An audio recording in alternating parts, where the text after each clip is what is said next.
Thank you all so much for coming here and sharing your time with me, and to spend some time learning about accessibility and building an accessible product that you love. So a little bit about myself. Ooh, that's not changing. No. Oh, no. All right, I'll just do it manually. So my name is Simone Pereira. I come to you from Toronto. I actually lived here in Montreal for a long time, so I'm really excited to be back. I wish the weather was a bit more cooperative, but it is what it is. In my day job, I'm a product owner at BiblioCommons. So BiblioCommons builds software solutions for public libraries. A few years ago, we undertook a massive initiative to level up our accessibility game, both in terms of our products and also the skills and knowledge of our teams. So I've learned a lot, and I'm really excited to be here today to share some of that learning with you. Oops. Just trying to navigate this. So today's discussion, I'm going to start off by just talking about what accessibility is, the basics, why do we care about it. I'll do a quick dive into our physical spaces just to set some context, and then switch gears and look at our digital spaces, and then get into the meaty part of building a culture of accessibility by focusing on a few parts of the product development lifecycle, which are design, development, testing, support, and training, and then wrap up with some calls to action. All right. So quite simply, what is accessibility? So I got this from Wikipedia, and it quite simply says the design of products, devices, services, or environments for people with disabilities. You're going to see a lot of descriptions out there in the web, but they're all basically talking about the same thing. Accessibility is very closely related to the concept of universal design, which is the practice of making products accessible to all people. Sorry, I'm just trying to do like a split switch here so I get my notes as well. So why are we here today? And sorry, wrong slide. Accessibility. So generally, accessibility initiatives focus on 4 user groups. So people with visual impairments, so this can be total or partial blindness, color blindness, people with motor skill impairments, so these are impairments that make it difficult or impossible to use a mouse or another pointing device. Hearing impairments, where people require sign language or subtitles, and also cognitive impairments, which are impairments which make it difficult to process information.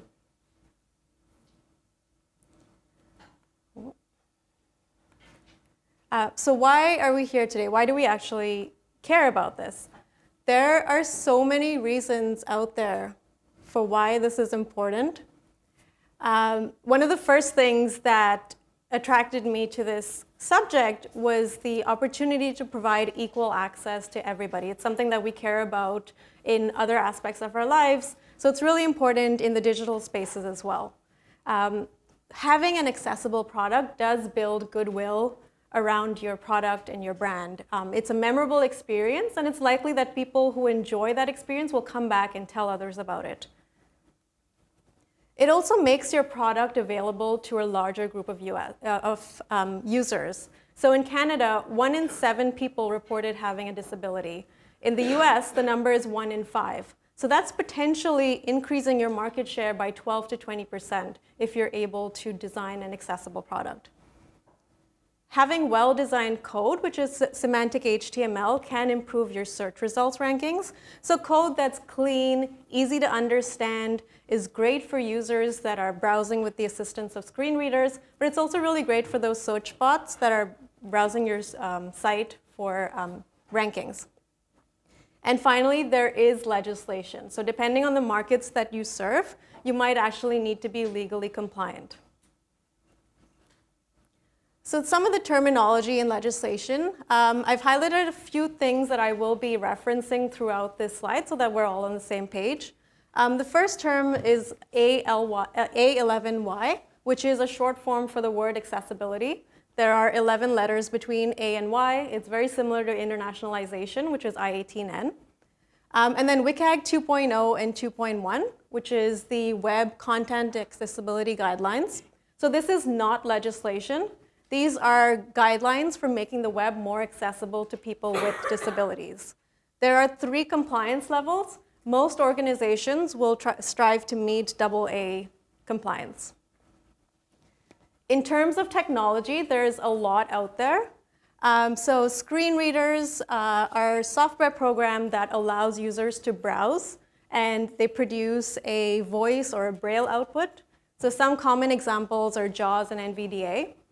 You've got speech input software, which transcribes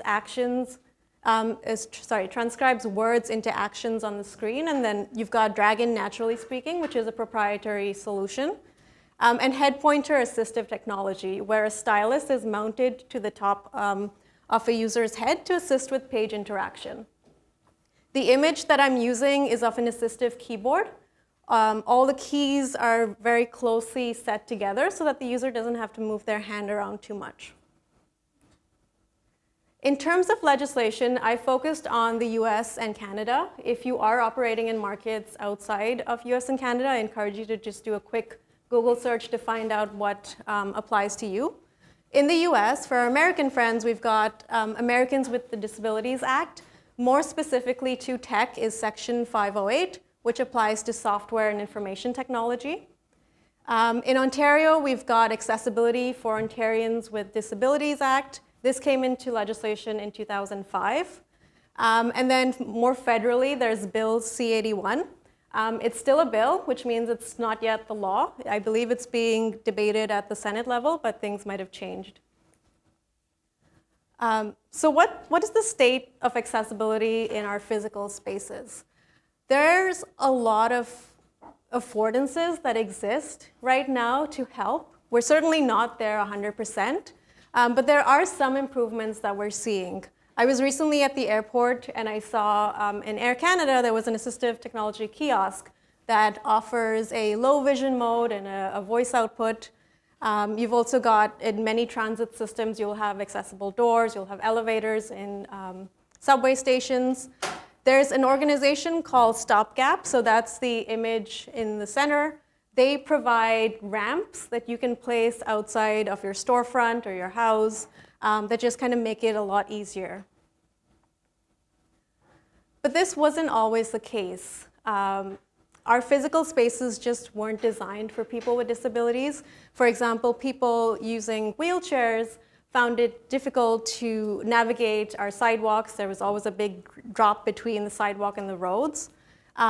Things started changing in the 1960s, so this is very American specific. There's an activist named Ed Roberts who really pushed for having changes in the physical spaces.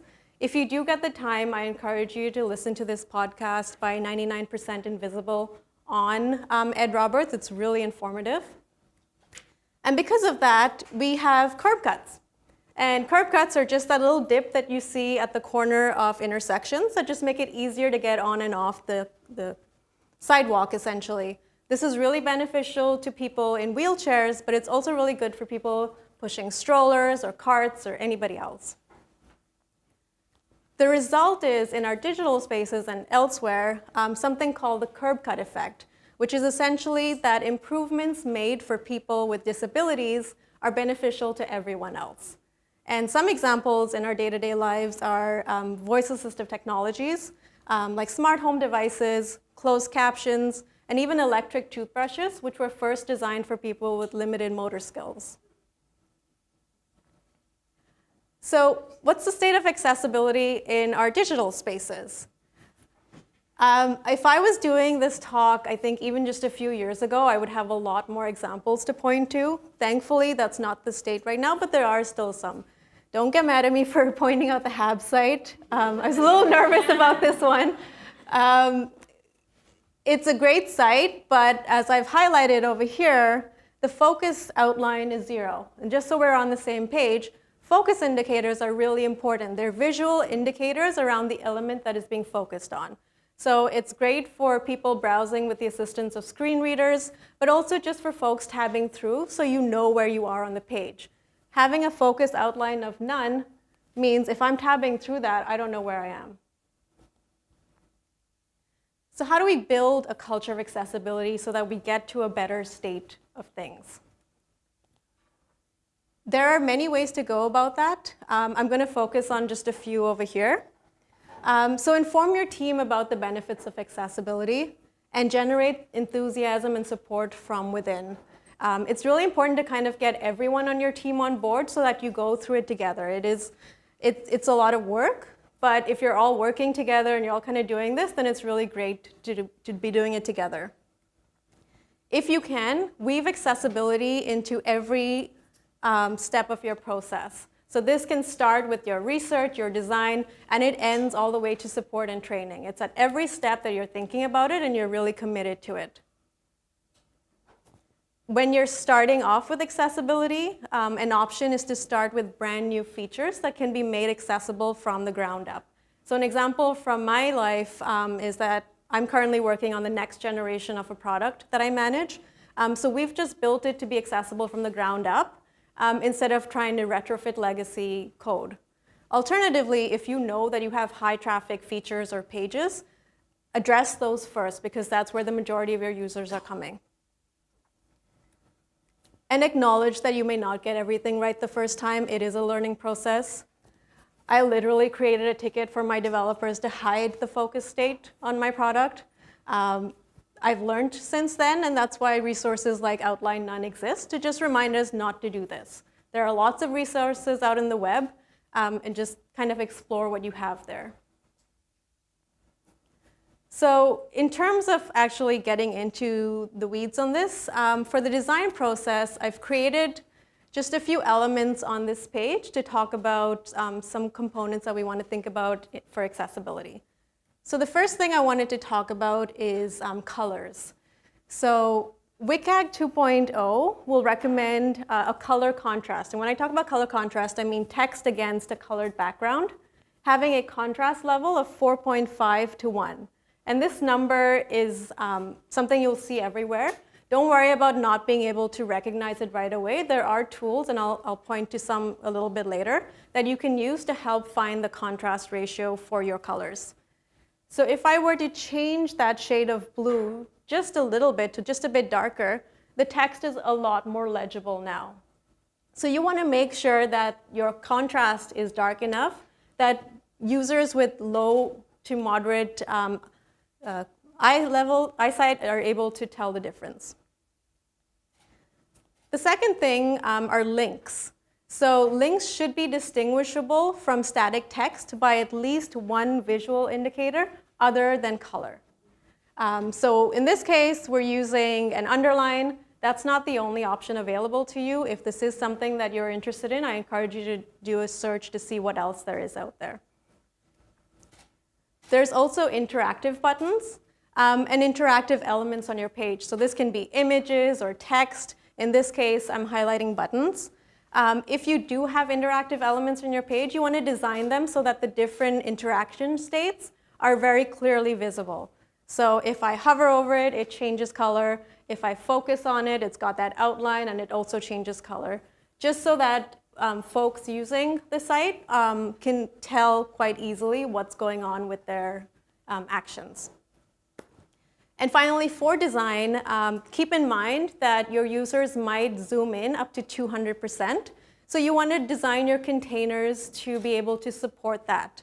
One of the tips that we use is that instead of using pixels, for fonts we use rems, or you can use ems. They're an accessible font, and they better handle text zoom independent of browser zoom.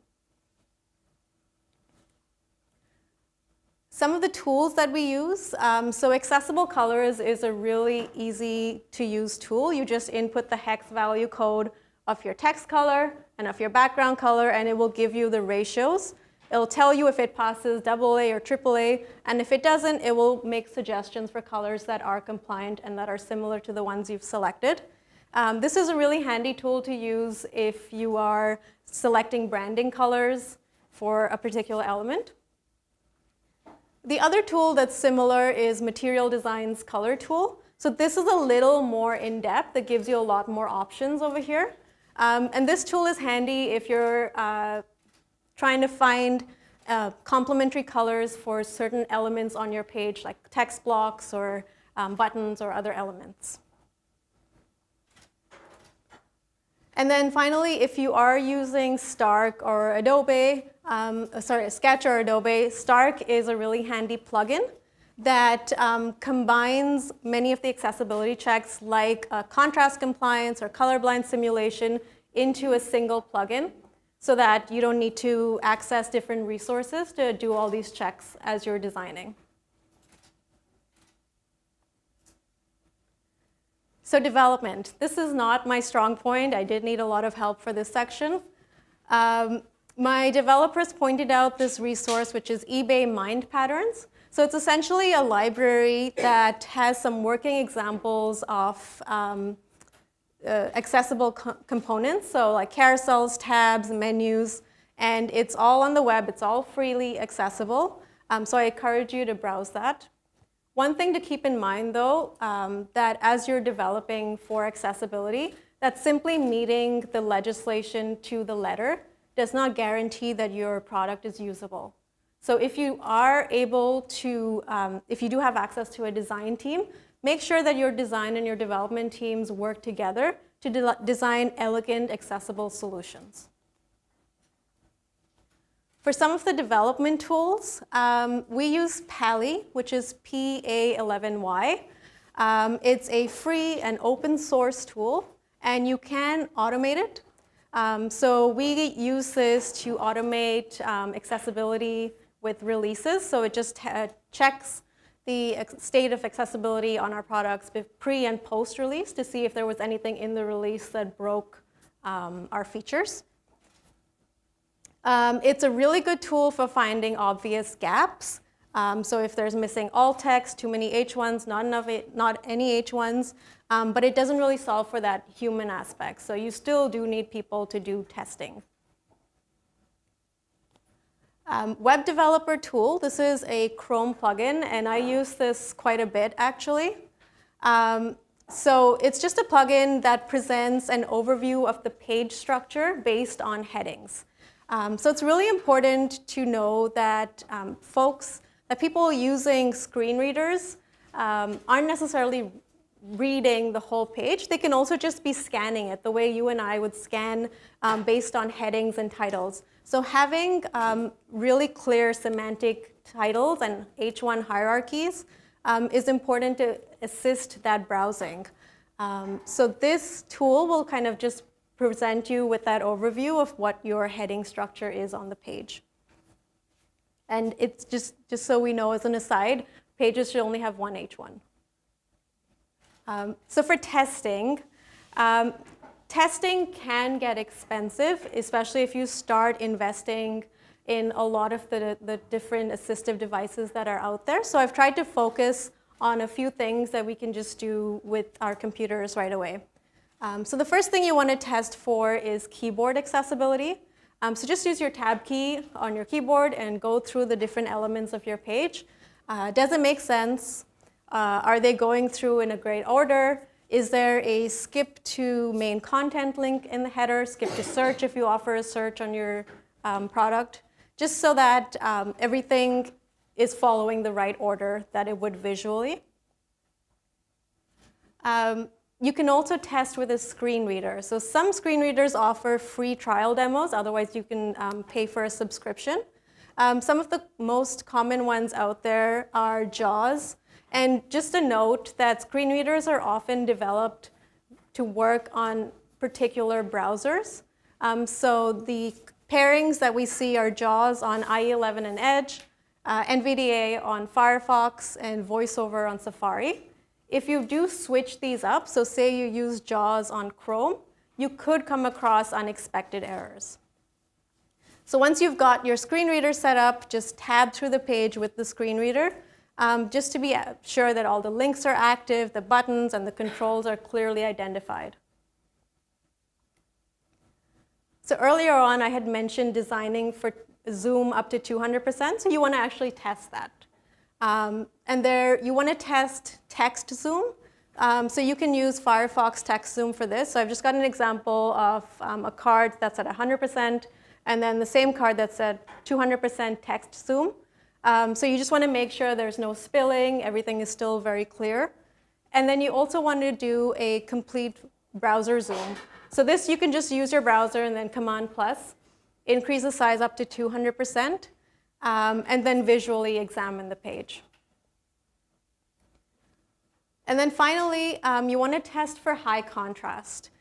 So there are high contrast themes that are readily available, mostly in the Windows OS, and they work best with IE 11 or Edge. So apply the theme and then examine the page. Is everything still legible? Does everything still make sense? Can you see the interactive elements and the state as you go through that page? So now you've got your product out. What about support and training? So these are just some examples from my organization. We have an accessibility statement that's very readily available. And this just outlines our commitment to accessibility, as well as how we're approaching it and how we're making it sustainable. So having something like this readily available, whether it's on your corporate site or on your actual product, just makes it clear that you are committed to building an accessible product, and you're ready to be open about it. If you do have access to a knowledge base, whether it's internal or for your client-facing, provide best practices. You might know something, but it's probably more than something somebody else knows.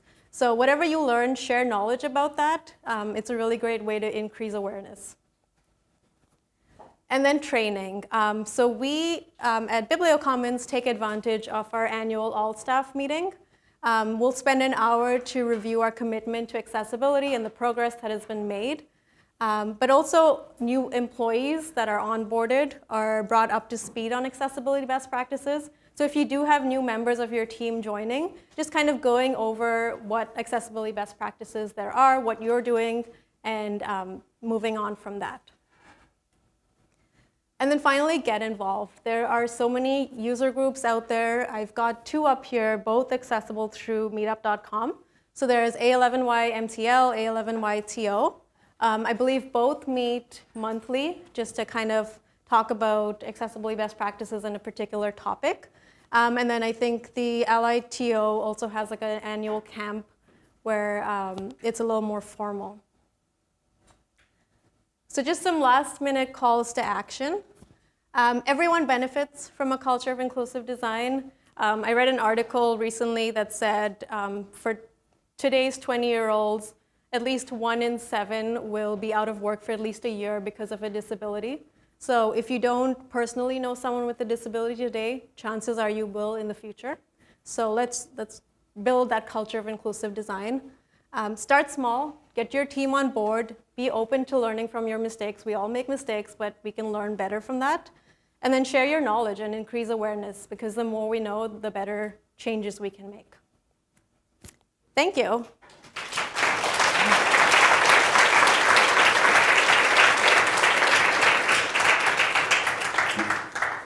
Time for questions? Yeah.